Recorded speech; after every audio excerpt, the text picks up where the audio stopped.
That dark episode is the one large event in the history of Nelson. The fame of it traveled far. Burgess made a confession. It is a remarkable paper. For brevity, succinctness, and concentration, it is perhaps without its peer in the literature of murder. There are no waste words in it. There is no obtrusion of matter not pertinent to the occasion, nor any departure from the dispassionate tone proper to a formal business statement, for that is what it is. A business statement of a murder by the chief engineer of it, or superintendent, or foreman, or whatever one may prefer to call him. We were getting impatient when we saw four men and a pack horse coming. I left my cover and had a look at the men, for Levy had told me that Matthew was a small man and wore a large beard, and that it was a chestnut horse. I said, "Here they come." They were then a good distance away. I took the caps off my gun and put fresh ones on. I said, "You keep where you are, I'll put them up, and you give me your gun while you tie them." It was arranged as I have described. The men came, they arrived within about 15 yards when I stepped up and said, "Stand, bail up." That means all of them to get together. I made them fall back on the upper side of the road with their faces up the range, and Sullivan brought me his gun and then tied their hands behind them. The horse was very quiet all the time, he did not move. When they were all tied, Sullivan took the horse up the hill and put him in the bush. He cut the rope and let the swags, a swag is a kit, a pack, small baggage, fall on the ground and then came to me. We then marched the men down the incline to the creek, the water at this time barely running. Up this creek we took the men. We went, I dare say, 500 or 600 yards up it, which took us nearly half an hour to accomplish. Then we turned to the right up the range. We went, I dare say, 150 yards from the creek, and there we sat down with the men. I said to Sullivan, "Put down your gun and search these men," which he did. I asked them their several names, they told me. I asked them if they were expected at Nelson. They said no. If such their lives would have been spared. In money we took 60 pounds odd. I said, "Is this all you have? You had better tell me." Sullivan said, "Here is a bag of gold." I said, "What's on that pack horse? Is there any gold?" When Kempthorne said, "Yes, my gold is in the portmanteau, and I trust you will not take it all." "Well," I said, "we must take you away one at a time because the range is steep just here, and then we will let you go." They said, "All right," most cheerfully. We tied their feet and took Dudley with us. We went about 60 yards with him. This was through a scrub. It was arranged the night previously that it would be best to choke them, in case the report of the arms might be heard from the road, and if they were missed, they never would be found. So we tied a handkerchief over his eyes, when Sullivan took the sash off his waist, put it round his neck, and so strangled him. Sullivan, after I had killed the old laboring man, found fault with the way he was choked. He said, "The next we do I'll show you my way." I said, "I have never done such a thing before. I have shot a man but never choked one." We returned to the others when Kempthorne said, "What noise was that?" I said it was caused by breaking through the scrub. This was taking too much time, so it was agreed to shoot them. With that I said, "We'll take you no further but separate you, and then loose one of you, and he can relieve the others." So with that, Sullivan took de Pontius to the left of where Kempthorne was sitting. I took Matthew to the right. I tied a strap round his legs and shot him with a revolver. He yelled, I ran from him with my gun in my hand. I sighted Kempthorne, who had risen to his feet. I presented the gun and shot him behind the right ear. His life's blood welled from him, and he died instantaneously. Sullivan had shot de Pontius in the meantime and then came to me. I said, "Look to Matthew," indicating the spot where he lay. He shortly returned and said, "I had to chiv that fellow, he was not dead." A cant word, meaning that he had to stab him. Returning to the road, we passed where de Pontius lay and was dead. Sullivan said, "This is the digger, the others were all storekeepers. This is the digger, let's cover him up, for should the others be found, they'll think he done it and sloped," meaning he had gone. So with that we threw all the stones on him and then left him. This bloody work took nearly an hour and a half from the time we stopped the men. Anyone who reads that confession will think that the man who wrote it was destitute of emotions, destitute of feeling. That is partly true. As regarded others, he was plainly without feeling, utterly cold and pitiless, but as regarded himself, the case was different. While he cared nothing for the future of the murdered men, he cared a great deal for his own. It makes one's flesh creep to read the introduction to his confession. The judge on the bench characterized it as scandalously blasphemous, and it certainly reads so, but Burgess meant no blasphemy. He was merely a brute, and whatever he said or wrote was sure to expose the fact. His redemption was a very real thing to him, and he was as jubilantly happy on the gallows as ever was Christian martyr at the stake. We dwellers in this world are strangely made and mysteriously circumstanced. We have to suppose that the murdered men are lost and that Burgess is saved, but we cannot suppress our natural regrets. Written in my dungeon drear this 7th of August, In the year of grace, 1866, to God be ascribed all power and glory in subduing the rebellious spirit of a most guilty wretch, who has been brought, through the instrumentality of a faithful follower of Christ, to see his wretched and guilty state, inasmuch as hitherto he has led an awful and wretched life, and through the assurance of this faithful soldier of Christ he has been led and also believes that Christ will yet receive and cleanse him from all his deep-dyed and bloody sins. I lie under the imputation which says, Come now and let us reason together, saith the Lord. Though your sins be as scarlet, they shall be as white as snow. Though they be red like crimson, they shall be as wool. On this promise I rely. We sailed in the afternoon late, spent a few hours at New Plymouth, then sailed again and reached Auckland the next day, November 20th, and remained in that fine city several days. Its situation is commanding, and the sea view is superb. There are charming drives all about, and by courtesy of friends we had opportunity to enjoy them. From the grassy crater summit of Mount Eden one's eye ranges over a grand sweep and variety of scenery. Forests clothed in luxuriant foliage, rolling green fields, conflagrations of flowers, receding and dimming stretches of green plain, broken by lofty and symmetrical old craters. Then the blue bays twinkling and sparkling away into the dreamy distances, where the mountains loom spiritual in their veils of haze. It is from Auckland that one goes to Rotorua, the region of the renowned hot lakes and geysers, one of the chief wonders of New Zealand, but I was not well enough to make the trip. The government has a sanatorium there, and everything is comfortable for the tourist and the invalid. The government's official physician is almost overcautious in his estimates of the efficacy of the baths, when he is talking about rheumatism, gout, paralysis, and such things. But when he is talking about the effectiveness of the waters in eradicating the whiskey habit, he seems to have no reserves. The baths will cure the drinking habit, no matter how chronic it is, and cure it so effectually that even the desire to drink intoxicants will come no more.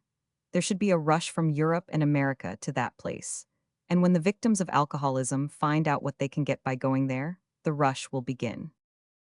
The Thermal Springs district of New Zealand comprises an area of upwards of 600,000 acres, or close on 1,000 square miles. Rotorua is the favorite place. It is the center of a rich field of lake and mountain scenery. From Rotorua as a base, the pleasure seeker makes excursions. The crowd of sick people is great and growing. Rotorua is the Carlsbad of Australasia. It is from Auckland that the Carry gum is shipped. For a long time now, about 8,000 tons of it have been brought into the town per year. It is worth about $300 per ton, unassorted. Assorted, the finest grades are worth about $1,000. It goes to America, chiefly. It is in lumps and is hard and smooth and looks like amber, the light-colored like new amber, and the dark brown like rich old amber. And it has the pleasant feel of amber, too. Some of the light-colored samples were a tolerably fair counterfeit of uncut South African diamonds. They were so perfectly smooth and polished and transparent. It is manufactured into varnish, a varnish which answers for copal varnish and is cheaper. The gum is dug up out of the ground. It has been there for ages. It is the sap of the Carry tree. Dr. Campbell of Auckland told me he sent a cargo of it to England 50 years ago, but nothing came of the venture. Nobody knew what to do with it, so it was sold at £5 a ton to light fires with. November 26, 3 p.m. sailed, vast and beautiful harbor, land all about for hours. Tongariro, the mountain that has the same shape from every point of view. That is the common belief in Auckland, and so it has from every point of view except 13, perfect summer weather, large school of whales in the distance. Nothing could be daintier than the puffs of vapor they spout up, when seen against the pink glory of the sinking sun, or against the dark mass of an island reposing in the deep blue shadow of a storm cloud. Great Barrier Rock standing up out of the sea away to the left. Some time ago a ship hit at full speed in a fog, 20 miles out of her course, 140 lives lost. The captain committed suicide without waiting a moment. He knew that, whether he was to blame or not, the company owning the vessel would discharge him and make a devotion to passengers' safety advertisement out of it, and his chance to make a livelihood would be permanently gone. Chapter 34. Let us not be too particular. It is better to have old second-hand diamonds than none at all. Pudd'nhead Wilson's New Calendar. November 27. Today we reached Gisborne and anchored in a big bay.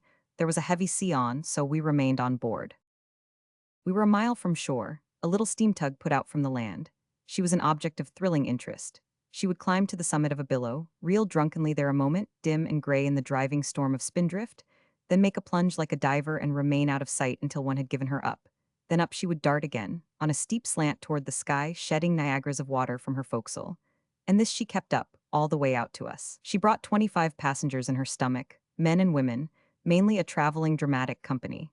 In sight on deck were the crew, in sou'westers, yellow waterproof canvas suits, and boots to the thigh. The deck was never quiet for a moment, and seldom nearer level than a ladder, and noble were the seas which leapt aboard and went flooding aft. We rove a long line to the yardarm, hung a most primitive basket chair to it, and swung it out into the spacious air of heaven, and there it swayed, pendulum fashion, waiting for its chance. Then down it shot, skillfully aimed, and was grabbed by the two men on the forecastle.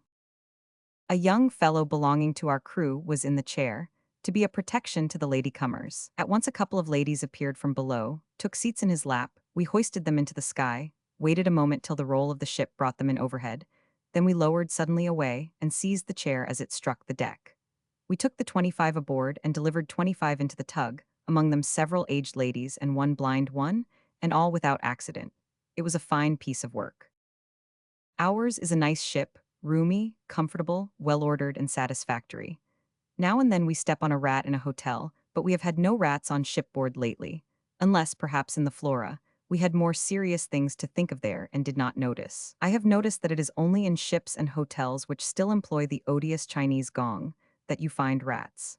The reason would seem to be that as a rat cannot tell the time of day by a clock, he won't stay where he cannot find out when dinner is ready. November 29. The doctor tells me of several old drunkards, one spiritless loafer, and several far-gone moral wrecks who have been reclaimed by the Salvation Army and have remained staunch people and hard workers these 2 years.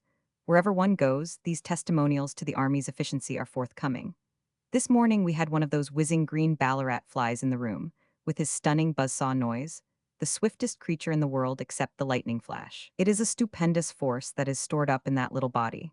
If we had it in a ship in the same proportion, we could spin from Liverpool to New York in the space of an hour, the time it takes to eat luncheon.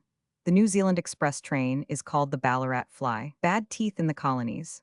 A citizen told me they don't have teeth filled but pull them out and put in false ones, and that now and then one sees a young lady with a full set.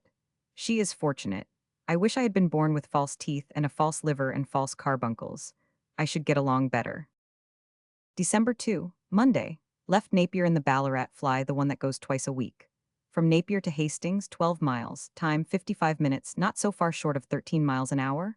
A perfect summer day, cool breeze, brilliant sky, rich vegetation.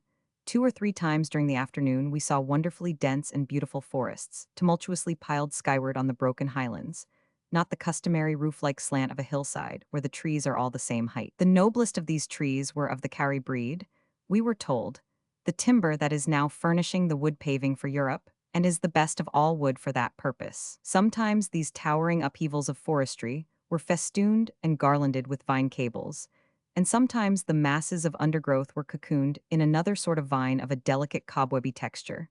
They call it the supplejack, I think. Tree ferns everywhere, a stem 15 feet high, with a graceful chalice of fern fronds sprouting from its top, a lovely forest ornament. And there was a 10-foot reed with a flowing suit of what looked like yellow hair hanging from its upper end. I do not know its name, but if there is such a thing as a scalp plant, this is it. A romantic gorge with a brook flowing in its bottom, approaching Palmerston North. Way to Curacao, 20 minutes for luncheon. With me sat my wife and daughter, and my manager, Mr. Carlyle Smythe. I sat at the head of the table and could see the right-hand wall. The others had their backs to it. On that wall, at a good distance away, were a couple of framed pictures. I could not see them clearly, but from the groupings of the figures, I fancied that they represented the killing of Napoleon I's son by the Zulus in South Africa. I broke into the conversation, which was about poetry and cabbage and art, and said to my wife, "Do you remember when the news came to Paris of the killing of the prince?" Those were the very words I had in my mind. "Yes, but what prince?" "Napoleon, Lulu." "What made you think of that?" "I don't know." There was no collusion. She had not seen the pictures, and they had not been mentioned. She ought to have thought of some recent news that came to Paris, for we were but 7 months from there, and had been living there a couple of years when we started on this trip. But instead of that, she thought of an incident of our brief sojourn in Paris of 16 years before. Here was a clear case of mental telegraphy, of mind transference, of my mind telegraphing a thought into hers. How do I know? Because I telegraphed an error. For it turned out that the pictures did not represent the killing of Lulu at all, nor anything connected with Lulu.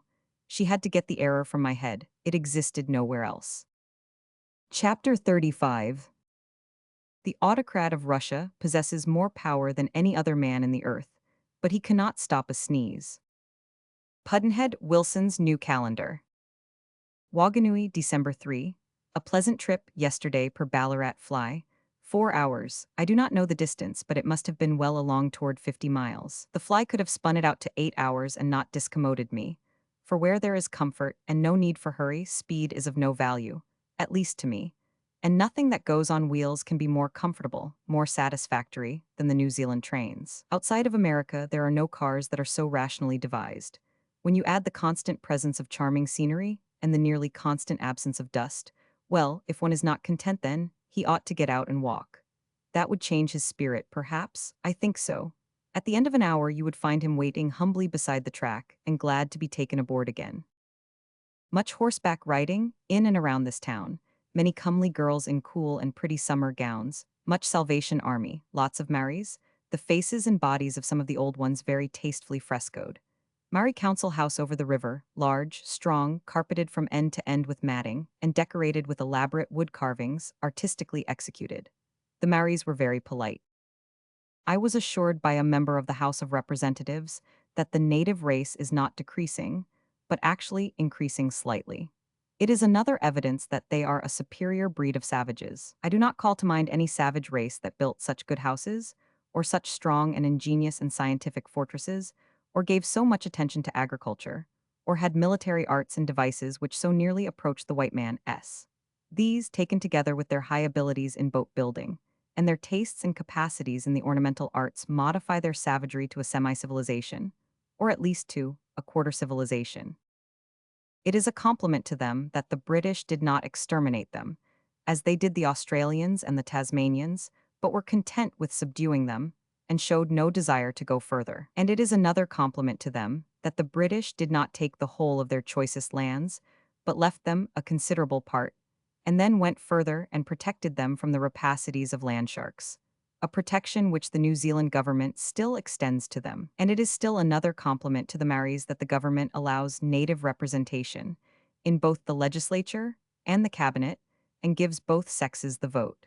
And in doing these things, the government also compliments itself. It has not been the custom of the world for conquerors to act in this large spirit toward the conquered.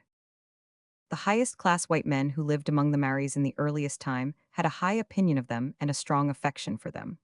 Among the whites of this sort was the author of Old New Zealand, and Dr. Campbell of Auckland was another. Dr. Campbell was a close friend of several chiefs, and has many pleasant things to say of their fidelity, their magnanimity, and their generosity. Also of their quaint notions about the white man's queer civilization, and their equally quaint comments upon it.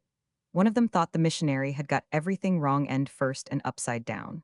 Why? He wants us to stop worshipping and supplicating the evil gods, and go to worshipping and supplicating the good one? There is no sense in that. A good God is not going to do us any harm. The Maoris had the taboo, and had it on a Polynesian scale of comprehensiveness and elaboration. Some of its features could have been importations from India and Judea. Neither the Maori nor the Hindu of common degree could cook by a fire that a person of higher caste had used, nor could the high Maori or high Hindu employ fire that had served a man of low grade. If a low-grade Maori or Hindu drank from a vessel belonging to a high-grade man, the vessel was defiled and had to be destroyed. There were other resemblances between Maori taboo and Hindu caste custom. Yesterday a lunatic burst into my quarters and warned me that the Jesuits were going to poison me in my food, or kill me on the stage at night. He said a mysterious sign was visible upon my posters, and meant my death. He said he saved Rev. Mr. Howes' life by warning him that there were 3 men on his platform who would kill him if he took his eyes off them for a moment during his lecture. The same men were in my audience last night, but they saw that he was there. Will they be there again tonight? He hesitated, then said no, he thought they would rather take a rest and chance the poison. This lunatic has no delicacy, but he was not uninteresting. He told me a lot of things. He said he had saved so many lecturers in 20 years that they put him in the asylum. I think he has less refinement than any lunatic I have met. December 8, a couple of curious war monuments here at Wanganui. One is in honor of white men who fell in defense of law and order against fanaticism and barbarism. Fanaticism. We Americans are English in blood, English in speech, English in religion, English in the essentials of our governmental system, English in the essentials of our civilization. And so, let us hope for the honor of the blend, for the honor of the blood, for the honor of the race, that that word got there through lack of heedfulness, and will not be suffered to remain. If you carve it at Thermopylae, or where Winklereed died, or upon Bunker Hill Monument and read it again, who fell in defense of law and order against fanaticism, you will perceive what the word means and how mischosen it is. Patriotism is patriotism. Calling it fanaticism cannot degrade it, nothing can degrade it. Even though it be a political mistake, and 1,000 times a political mistake, that does not affect it. It is honorable, always noble, and privileged to hold its head up and look the nations in the face. It is right to praise these brave white men who fell in the Malay War. They deserve it. But the presence of that word detracts from the dignity of their cause and their deeds, and makes them appear to have spilt their blood in a conflict with ignoble men, men not worthy of that costly sacrifice. But the men were worthy. It was no shame to fight them. They fought for their homes, they fought for their country, they bravely fought and bravely fell, and it would take nothing from the honor of the brave Englishmen who lie under the monument, but add to it to say that they died in defense of English laws and English homes against men worthy of the sacrifice, the Malay patriots. The other monument cannot be rectified, except with dynamite. It is a mistake all through, and a strangely thoughtless one. It is a monument erected by white men to Malays who fell fighting with the whites and against their own people in the Malay War. Sacred to the memory of the brave men who fell on the 14th of May, 1864, etc. On one side are the names of about 20 Malays. It is not a fancy of mine, the monument exists, I saw it. It is an object lesson to the rising generation. It invites to treachery, disloyalty, unpatriotism. Its lesson in frank terms is, desert your flag, slay your people, burn their homes, shame your nationality, we honor such. December 9, Wellington, 10 hours from Wanganui by the fly December 12. It is a fine city and nobly situated, a busy place and full of life and movement. Have spent the 3 days partly in walking about, partly in enjoying social privileges, and largely in idling around the magnificent garden at Hut, a little distance away, around the shore. I suppose we shall not see such another one soon. We are packing tonight for the return voyage to Australia. Our stay in New Zealand has been too brief. Still, we are not unthankful for the glimpse which we have had of it. The sturdy Maoris made the settlement of the country by the whites rather difficult. Not at first, but later. At first they welcomed the whites and were eager to trade with them, particularly for muskets, for their pastime was internecine war, and they greatly preferred the white man's weapons to their own. War was their pastime. I use the word advisedly. They often met and slaughtered each other just for a lark, and when there was no quarrel. The author of Old New Zealand mentions a case where a victorious army could have followed up its advantage and exterminated the opposing army, but declined to do it, explaining naively that if we did that, there couldn't be any more fighting. In another battle, one army sent word that it was out of ammunition and would be obliged to stop unless the opposing army would send some. It was sent, and the fight went on. In the early days, things went well enough.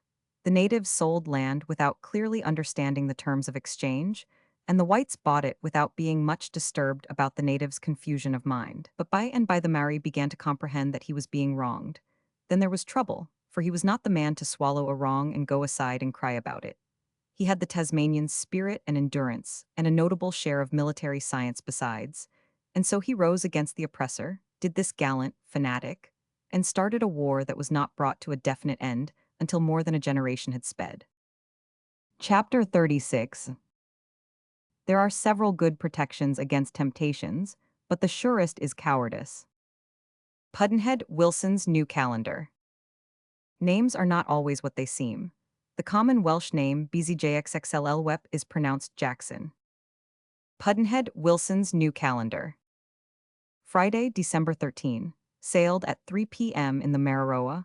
Summer seas and a good ship, life has nothing better. Monday, 3 days of paradise. Warm and sunny and smooth.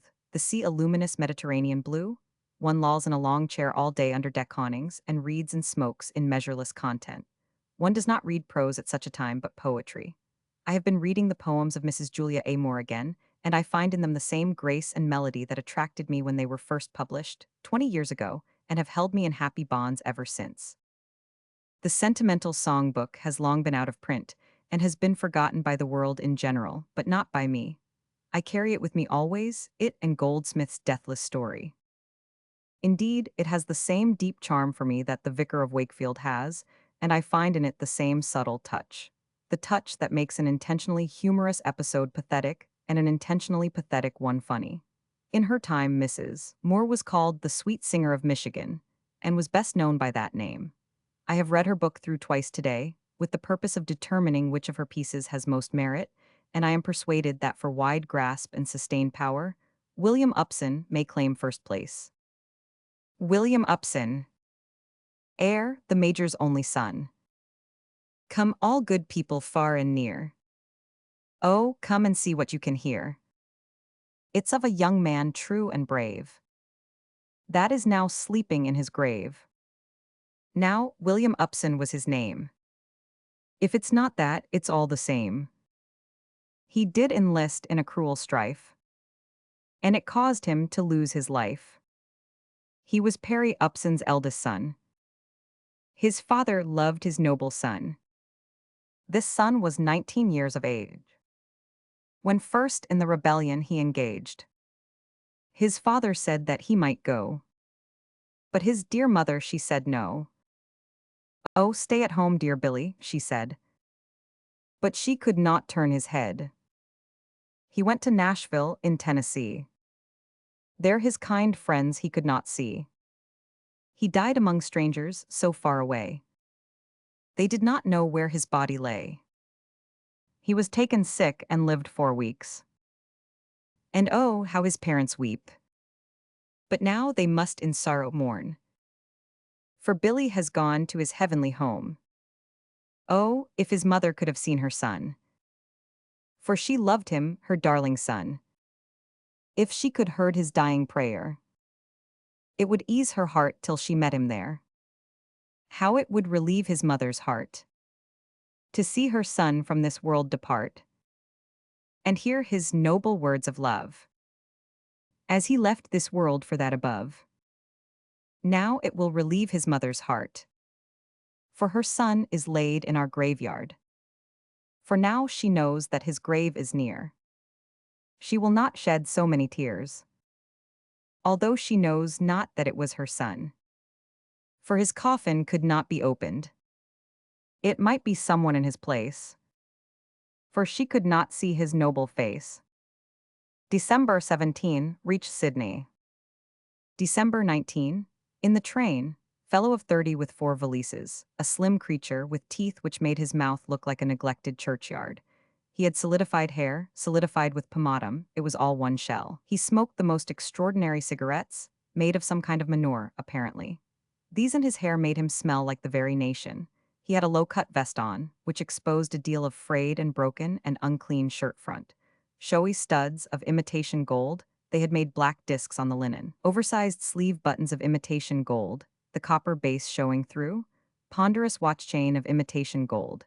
I judged that he couldn't tell the time by it, for he asked Smythe what time it was once. He wore a coat which had been gay when it was young, 5 o'clock tea trousers of a light tint and marvelously soiled, yellow mustache with a dashing upward whirl at the ends, foxy shoes, imitation patent leather. He was a novelty, an imitation dude. He would have been a real one if he could have afforded it, but he was satisfied with himself. You could see it in his expression and in all his attitudes and movements. He was living in a dude dreamland where all his squalid shams were genuine, and himself a sincerity. It disarmed criticism, it mollified spite, to see him so enjoy his imitation languors, and arts, and airs, and his studied daintinesses of gesture and misbegotten refinements.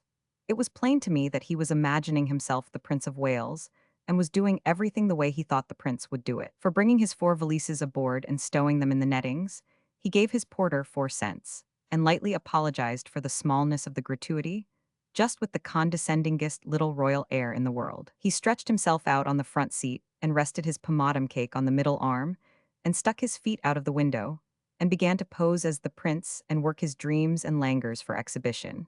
and he would indolently watch the blue films curling up from his cigarette and inhale the stench and look so grateful, and would flip the ash away with the daintiest gesture, unintentionally displaying his brass ring in the most intentional way.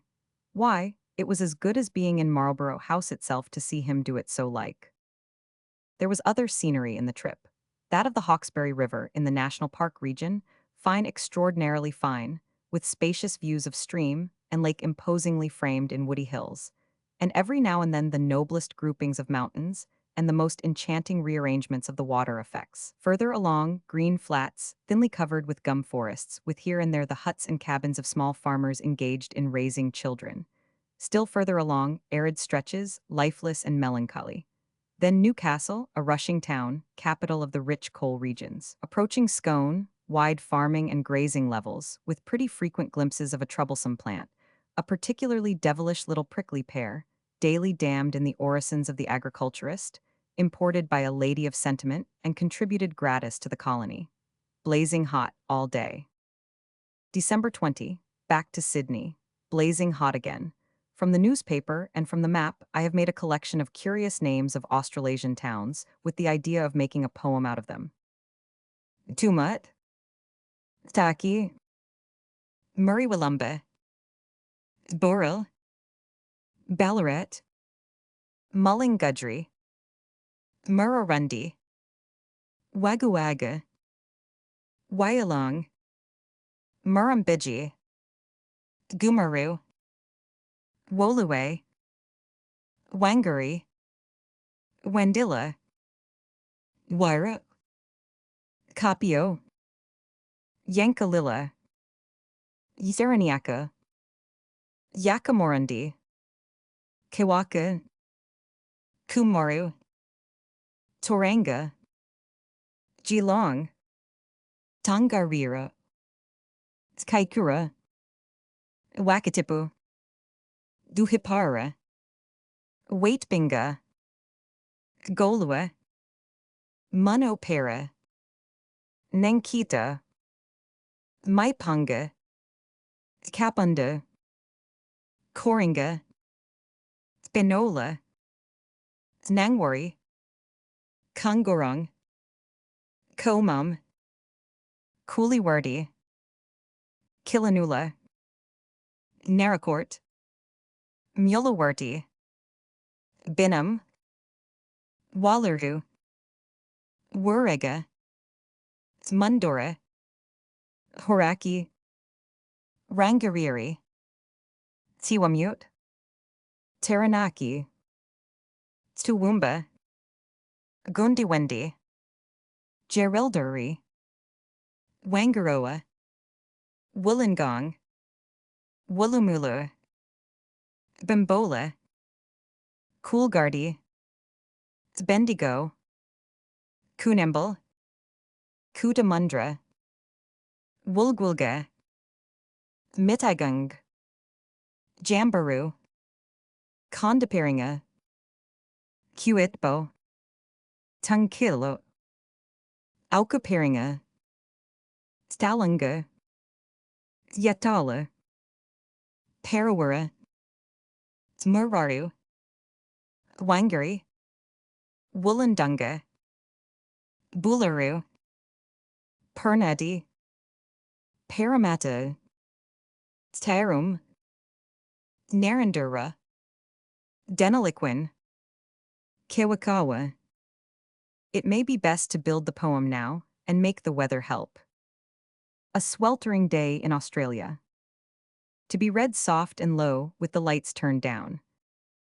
The bimbola faints in the hot boral tree, where fierce mullingadries smothering fires.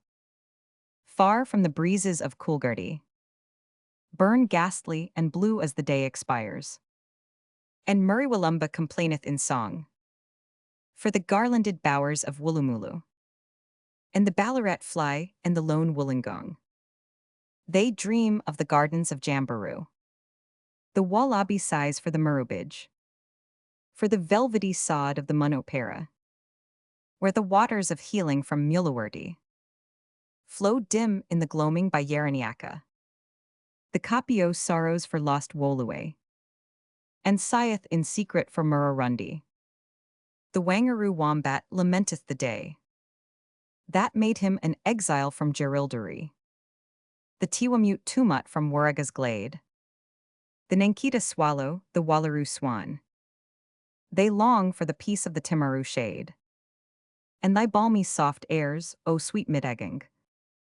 The Coringa buffalo pants in the sun. The Kondaparinga lies gaping for breath. The Kongorong camom to the shadow has won. But the Gumaru sinks in the slumber of death. In the weltering hell of the Muraru plain. The Yatala Wangari withers and dies. And the Warrawanilla, demented with pain, to the Woolgulga woodlands despairingly flies. Sweet Nangwari's desolate, Kunembal wails. And Tungkillo, Cuido in sables is dressed. For the Wangaray winds fall asleep in the sails. And the Boolaroo life breeze is dead in the west. Maipongo, Kapanda, O slumber no more. Yankalilla, Parawara, be warned. There's death in the air. Killanula, wherefore? Shall the prayer of Penola be scorned? Kudamundra, Entaki, and Wakatipu. Toowoomba, Kaikur are lost. From Onkaparinga to far Omaru. All burn in this hell's holocaust. Parramatta and Binham are gone to their rest. In the vale of Tapanitarum. Kewakawa, Denaliquin all that was best. In the earth are but graves and a tomb. Narendra mourns, Cameron answers not. When the roll of the scathless we cry. Tongariro, Gundiwindi, Wollondunga the spot. Is mute and forlorn where ye lie. Those are good words for poetry. Among the best I have ever seen. There are 81 in the list. I did not need them all, but I have knocked down 66 of them, which is a good bag, it seems to me, for a person not in the business. Perhaps a poet laureate could do better, but a poet laureate gets wages, and that is different. When I write poetry, I do not get any wages. Often I lose money by it. The best word in that list, and the most musical and gurgly, is Woolloomulu. It is a place near Sydney and is a favorite pleasure resort. It has 8 O's in it. Chapter 37. To succeed in the other trades, capacity must be shown. In the law, concealment of it will do. Pudd'nhead Wilson's New Calendar. Monday, December 23, 1895. Sailed from Sydney for Ceylon in the P&O steamer Oceana. A Lascar crew mans this ship, the first I have seen. White cotton petticoat and pants, barefoot, red shawl for belt, straw cap, brimless on head with red scarf wound around it. Complexion a rich dark brown, short straight black hair. Whiskers fine and silky, lustrous and intensely black. Mild, good faces, willing and obedient people, capable too, but are said to go into hopeless panics when there is danger. They are from Bombay and the coast thereabouts. Left some of the trunks in Sydney to be shipped to South Africa by a vessel advertised to sail 3 months hence. The proverb says, "Separate not yourself from your baggage." This Oceana is a stately big ship, luxuriously appointed. She has spacious promenade decks, large rooms, a surpassingly comfortable ship. The officer's library is well selected. A ship's library is not usually that. For meals, the bugle call, man-o'-war fashion, a pleasant change from the terrible gong. 3 big cats, very friendly loafers, they wander all over the ship. The white one follows the chief steward around like a dog. There is also a basket of kittens. One of these cats goes ashore, in port, in England, Australia, and India, to see how his various families are getting along, and is seen no more till the ship is ready to sail. No one knows how he finds out the sailing date, but no doubt he comes down to the dock every day and takes a look, and when he sees baggage and passengers flocking in, recognizes that it is time to get aboard. This is what the sailors believe. The chief engineer has been in the China and India trade 33 years and has had but 3 Christmases at home in that time. Conversational items at dinner, mocha, sold all over the world. It is not true. In fact, very few foreigners except the Emperor of Russia have ever seen a grain of it or ever will while they live. Another man said, "There is no sale in Australia for Australian wine, but it goes to France and comes back with a French label on it, and then they buy it."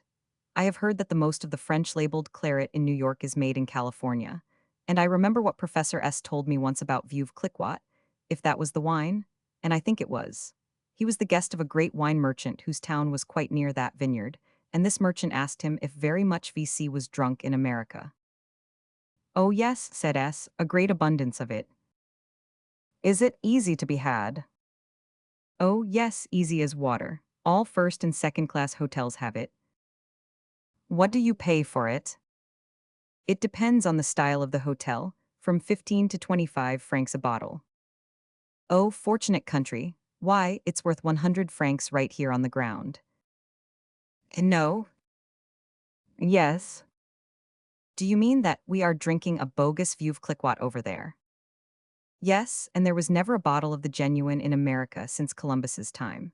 That wine all comes from a little bit of a patch of ground which isn't big enough to raise many bottles, and all of it that is produced goes every year to one person, the Emperor of Russia. He takes the whole crop in advance, be it big or little. January 4, 1896. Christmas in Melbourne, New Year's Day in Adelaide, and saw most of the friends again in both places. Lying here at anchor all day, Albany, King George's Sound, Western Australia. It is a perfectly landlocked harbor or roadstead, spacious to look at but not deep water. Desolate-looking rocks and scarred hills. Plenty of ships arriving now, rushing to the new gold fields. The papers are full of wonderful tales of the sort always to be heard in connection with new gold diggings. A sample. A youth staked out a claim and tried to sell half for £5. No takers. He stuck to it 14 days, starving, then struck it rich and sold out for £10,000. About sunset, strong breeze blowing, got up the anchor. We were in a small, deep puddle with a narrow channel leading out of it, minutely buoyed to the sea.